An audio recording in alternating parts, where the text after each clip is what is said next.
Hi అండి, నేను మీ ప్రణతిని. నా ఛానల్ని సబ్స్క్రైబ్ చేసుకున్న ప్రతి ఒక్కరికి థ్యాంక్ యూ సో మచ్ అండి. 2 డేస్ నుంచి మా ఆఫీస్లో అయితే ఎన్ఏబిఎల్ ఆడిట్ అయితే జరిగిందండి.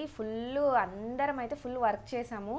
సో అందుకని ఈరోజు అయితే నేను లీవ్ తీసుకొని ఇంట్లో మొత్తం వర్క్ మొత్తం చేసుకొని రెస్ట్ అయితే నేను తీసుకున్నాను. సో రేపైతే మళ్ళీ రొటీన్గా డ్యూటీకి అయితే వెళ్ళాలండి. ఈరోజు అయితే నేను బయటికి వెళ్ళి మామిడి పండ్లు అయితే తీసుకొచ్చానండి. మామిడి పండ్లు సీజన్ కాబట్టి ఎవరైతే మామిడి పండ్లు తినలేదో ఈ సీజన్లో తినండి. వర్క్ అనేది అందరికీ ఉంటుంది. సో సీజన్ ఫ్రూట్స్ అనేది మనం ఖచ్చితంగా తినాలండి, ఎందుకంటే అవి మనకు సీజన్స్కి మాత్రమే దొరుకుతాయి కాబట్టి. సో నేనైతే మామిడి పండ్లు అయితే తెచ్చుకున్నాను. చూడండి, చిన్న చిన్న పీసెస్కి అయితే కట్ చేసుకొని తింటున్నానండి. టేస్ట్ ఎలా ఉందో చూసి చెప్తాను మీకు.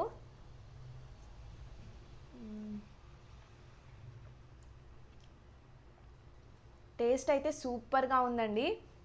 సో ఎవరైతే ఇంకా పనిలో బిజీ అయ్యి బయట ఫ్రూట్స్ తినలేదో తొందరగా వెళ్ళి బయట అయితే ఫ్రూట్స్ తెచ్చుకొని తినండి. ఈ వీడియో మీకు నచ్చినట్లయితే లైక్ చేయండి, షేర్ చేయండి, కమెంట్ చేయండి.